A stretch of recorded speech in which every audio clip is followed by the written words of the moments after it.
Première lettre de saint Paul apôtre aux Corinthiens, chapitre 8. Au sujet des viandes qui ont été offertes aux idoles, nous savons bien que nous avons tous la connaissance nécessaire, mais la connaissance rend orgueilleux, tandis que l'amour fait œuvre constructive. Si quelqu'un pense être arrivé à connaître quelque chose, il ne connaît pas encore comme il faudrait, mais si quelqu'un aime Dieu, celui-là est vraiment connu de lui. Quant à manger ces viandes offertes aux idoles, le pouvons-nous ? Nous savons que dans le monde, une idole n'est rien du tout, il n'y a de Dieu que le Dieu unique.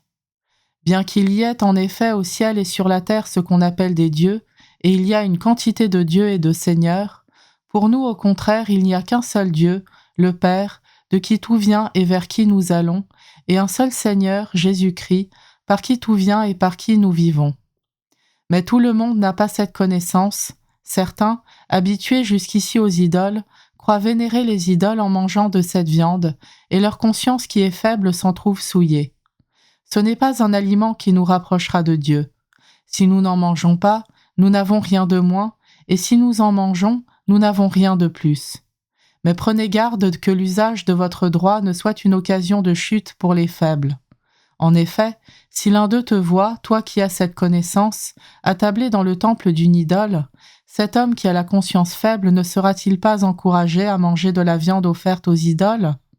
Et la connaissance que tu as va faire périr le faible, ce frère pour qui le Christ est mort.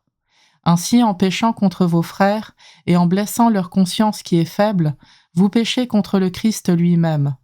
C'est pourquoi, si une question d'aliment doit faire tomber mon frère, je ne mangerai plus jamais de viande pour ne pas faire tomber mon frère.